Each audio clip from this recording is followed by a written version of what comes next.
We're going to be looking at the Fourier series coefficients for this periodic waveform, which is a full waveform rectified sine wave, where we have v of t equal to Vm sine of pi times t divided by t. Now the little t and the big T is what I'm going to refer to them as, and they mean two totally separate things. And this is from 0 to t. So our period is going to be this. So we have from 0 to t. This is one period, and that's what we're going to look at. So we need to find our AV, AK, and BK. Now we can look at the notes linked below the like button, and in there we're going to see this. This is how we would solve for them. So this is some basic differential equation stuff. We have integrals that we're going to have to look at. So we have a subscript v, and this is equal to 1 over t. We're doing a first. We have the integral of our period, so our period is from 0 to t. And then we have our f of t to dt. Well, our f of t is going to be this Vm right here.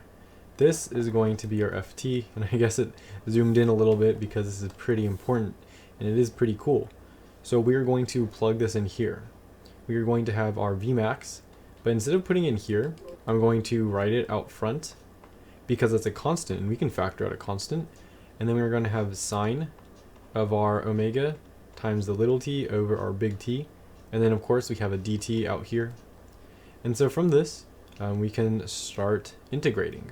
So we are going to have Vm over t. We're going to have some brackets here. We're going to have a cosine. And if remember, when we integrate sine, we have to have a negative out front. So it's going to be a negative cosine, and then inside of here, we are going to have our pi times little t over t. And then this is going to be, over our, and then we have to take the inside part because of like chain rule, and then we're going to have t times pi. And so this is what we're going to have. We can always check this by taking the differential by deriving this. So if we derive this, we would get a sine, all of this in here, and then we would take this constant part and derive it, and then we get this out front. And this is going to be over, and then we have to have this bottom part, so pi over t. And what we can do is just multiply the top and bottom by t over pi. It's going to get rid of it down here, and then up top we will have a t, and then we'll have just a pi in the denominator. And then we can always check this by deriving this, so we would derive this, and when we get a sine pi t over big T, and then we would have to take this part out because of chain rule, and then it would cancel out with this. So that looks good, and this is going to be our little equation that we have right here.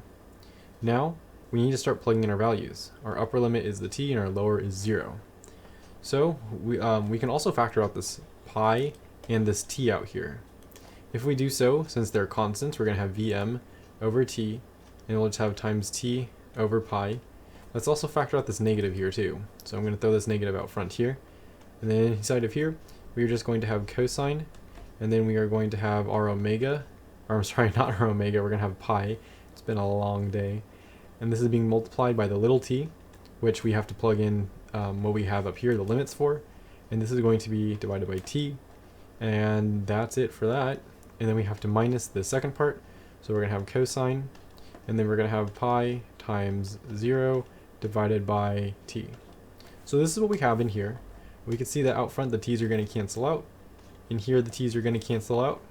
And then this is just going to be 0, right? And then cosine of 0 we know to be 1. So we're just going to have a minus 1 here. Don't forget the closing bracket right here. It's pretty good to include. And then inside of here, we're just going to have pi, right? Because the t's cancel out. And cosine of pi is negative 1. So we're going to have a negative 1 plus a negative 1. And then out front, we're going to have a negative Vmax over pi. And so if we combine all of these together, we're just going to get a 2 Vmax divided by pi. So the answer when we plug it in is just going to be 2 because we already have our Vmax divided by pi here. And so that is how we would go about solving for A. Now we can start solving for B. And in B we have A subscript k. So this is going to be a little bit different, a little bit longer. We're going to have 2 over t, and then we take our integral from 0 to t, and then we have our equation in here. We have Vmax, but again, since this is a constant, we're going to put it out front here. And then we have the sine, we have pi times t divided by t, and then we also have the cosine. In the equation up here, I have it as n, but it should be k. Since I wrote it in red, I switched it. We have k, and then we have our omega naught. We know that omega naught is equal to 2 pi times t, so we're going to plug this into here. That we have one less kind of floating variable, and then we're going to have t, and then we're going to have our dt. Now I need to simplify this, and I'm going to find the integral for this. When I plug this into Symbol Lab, this will make sense in a second. I'm going to represent this as x, and then this t is obviously just going to be t. And then I'm going to represent this as y, and this is obviously just going to be t. So plugging into Symbol Lab, I plugged it in just like this, and then we are going to get this as our value. So that is the integral, and now we can use it.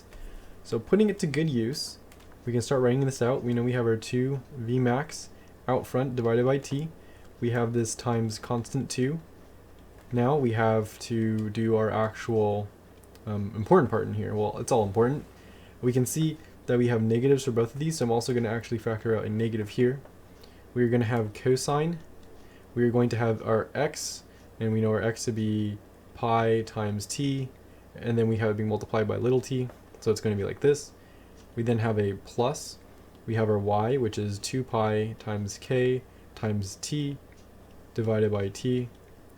And then we are dividing all of this by our x plus y, so we're just going to have pi over t, and then we have plus the 2 pi times k divided by t. Now for this next part, we can just add, and it's going to be almost the same exact thing as this. The only difference is that we need to switch the signs on 2 parts. So this part and this part. So we're going to have them both be negative per what we have from Symbol Lab. And now this is our equation. What I'm going to do is I'm going to cancel out the 2's here. So we just have 1's on those. And then with this denominator, for both of these, we can factor stuff out. So we can factor out the pi over t, because it's in both of them. So we'll just have 1 plus, and then we will have 2k for here. And then we're going to have 1 minus 2k if we again factor out the pi over t. Now we can multiply all of this by t over pi, and this by t over pi. And so that will get rid of what we have in the denominator out front. That's regarding the pi over t. And it's also going to, so this will cancel out with this and this. And now we have this up top. And we're just going to look at this, right? We can see that the t's are going to cancel out as well. And so we can rewrite this now. We are going to have our Vmax divided by our pi. And then inside, oh, don't forget the negative out front. If you write it out front, you got to keep it out front. Don't forget that. And then what we can do from here is we can combine or cross multiply really. So this with this and that with that. And so we're going to make our brackets. And then inside of here, we are going to have our cosine. We are going to have our, let's see, we have a pi times t divided by t plus 2 pi times kt over t. And then we have the same thing where we have plus cosine of pi over t times t minus 2 pi kt over t. Now it's about to get really interesting in a second, because this is all going to be over 1 minus 4k. And that is if we combine the two denominators, this one and this one. This would be 4k squared actually, because we're multiplying the 2k and the negative 2k. And remember, do not forget our bounds. So we're going from 0 to t. So this is what we have now. Now, we can see that this bottom part right here is going to be a constant. So we can again factor this out. We are going to have a negative Vmax over pi, and then we're going to have a 1 minus 4k squared. And then inside of here, we're going to plug in our bounds. Before we do that though, let's look at this. We can see that this is essentially what we have in this part of the answer right here. Right? We have Vmax over pi, and then we have 1 minus something k squared. Well, this could be our something. So this, if nothing else changes, if nothing affects this, is going to be our answer here. We're going to have a 4 right here. So now let's look at the rest of this. We are going to have a cosine, and we're going to start plugging these in, by the way. That's what we're going to do now. So if we plug in a t here, the two t's are going to cancel out. So we're just going to have a cosine of pi. You know what I did forget though? I forgot when we combine these denominators, we also have to multiply these across. So this is going to be a little bit bigger than I thought. And instead of just erasing and rewriting, I'm going to shrink this down. So this is still the same. And this is still going to be the same as well.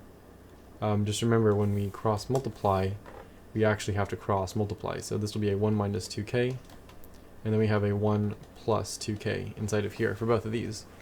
So we have cosine pi, and then we have plus, we're going to have a 2 pi times k, and then 1 minus 2k, and then we have a plus cosine. We're going to have basically the same thing, really. We're just going to have a minus here. So we have minus 2 pi times k, and then we have 1 plus 2k. And then if we plug in zeros for these, this is pretty important. Let's plug in some zeros. Everything inside of here is going to zero out, right? So if everything inside of here zeroes out, we're going to have cosine times, or cosine to the 0th. And we know cosine to 0 is equal to 1, and just as equally sine of 0 is equal to 0. And we can see that from just a graph like this because it's over here. And now what we're going to do is, because we're plugging in the 0, right? We're plugging in the 0, we're going to have a minus because it's the next part. We're going to have a 1, but we don't really need to include the 1 because we have this 1 minus 2k in here. So we have 1 minus 2k, again, because that was pretty confusing. But all of this is going to be, or all of this in here is going to be 0, and cosine of 0 is 1. It's a pretty bad explanation, but it's pretty also basic math. So we have 1 minus 2k, and then we are going to have the same thing where we have a plus, and then we are going to have a 1 plus 2k. So inside of here, we can see that the 2k's are going to cancel out. We're going to add the ones together, and then we're just going to have a 2 inside of here. Now let's deal with the rest of it. It's really important that we keep everything on track and we know what we're doing for everything. Now this is where our knowledge of pi is going to come in, right? So if we take, let's just look at this part right here, right? If whatever we have in here, right, if we add pi to it, we're just adding a negative to it, really. We're adding 180 degrees. So like, let's say we have something over here, right? It's in the positive part for a cosine. If we add a pi, so it'll be right here, it's going to be negative. Same thing right here. If we have like a positive cosine, or let's just say right here, and we add 180 to it, it's going to be negative, right? So we can bring this pi out front and turn it into a negative sign. And we'll do the same thing with this one. Bring this, and it'll become a negative out here. Now, this 2 pi right here, or more likely this negative 2 pi, this is the important part, this negative 2 pi being multiplied by k doesn't need to have a negative. It can, but it also can't. Well, it can for sure. The negative just tells direction.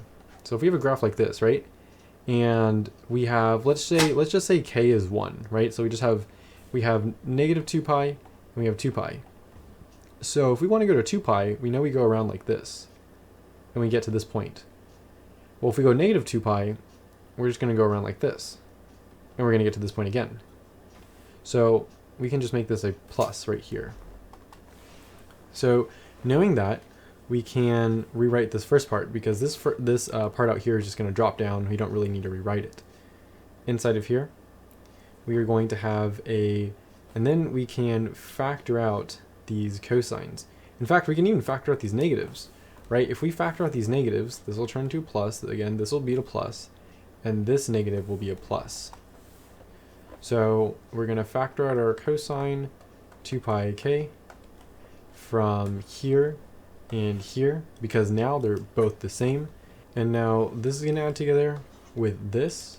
And so we are going to just have this being multiplied by a 2. And then of course we have our minus 2 out here, and that will conclude that. And so this inside of here is what we're going to have for our equation. Now it's asking us for all k.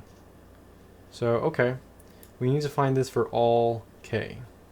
Well, for all k, inside of here specifically, what we're looking at, it's not going to change whatsoever, no matter what k we plug into. Because cosine, if we have this 2 pi right here, whatever we plug k into, if k is just 1, it's going to go around 1 time and it's going to end up here.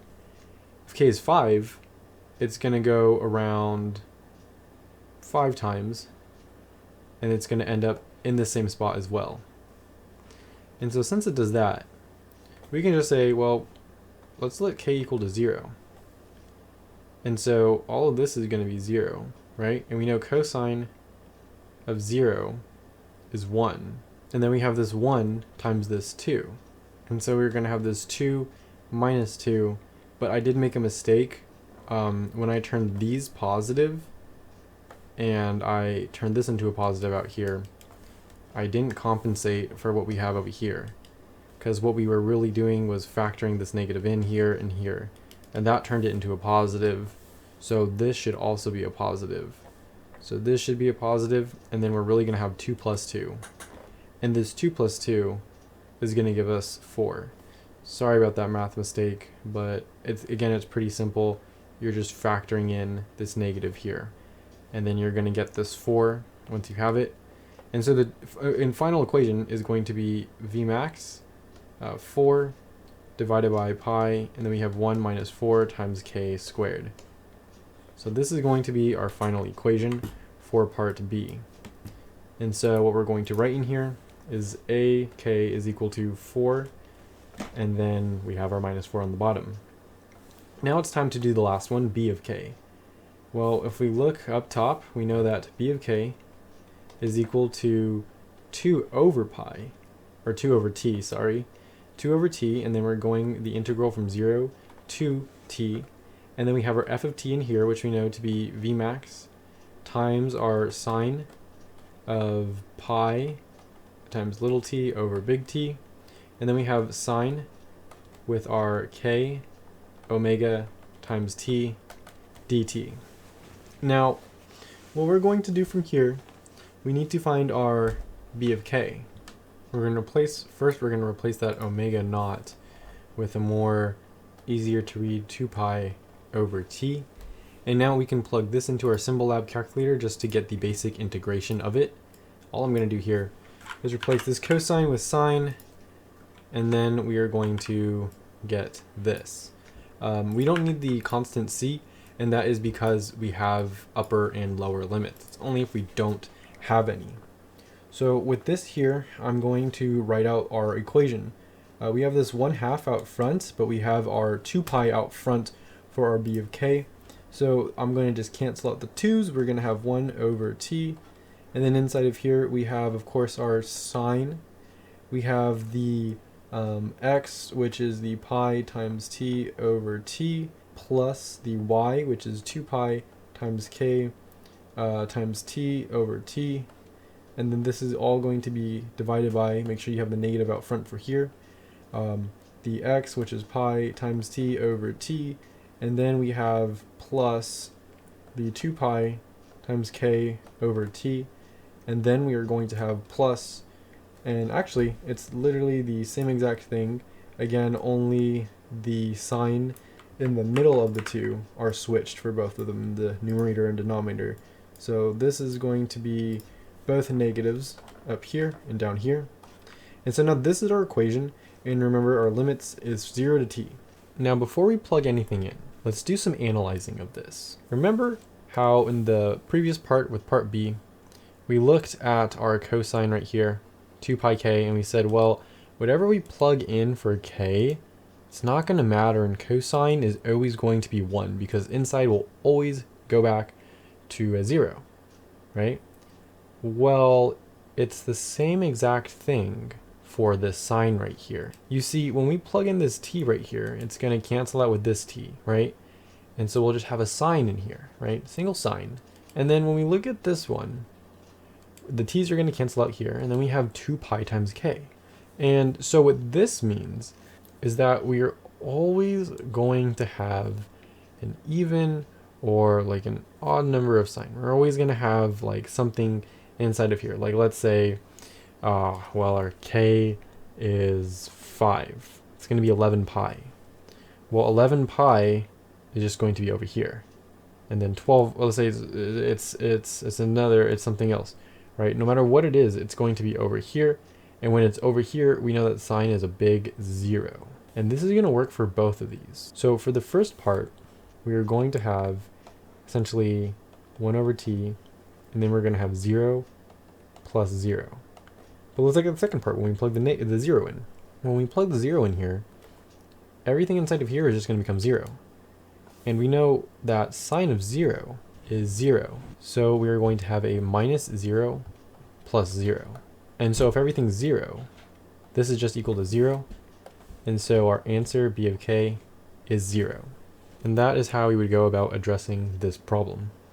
And then this is going to be... what the hell?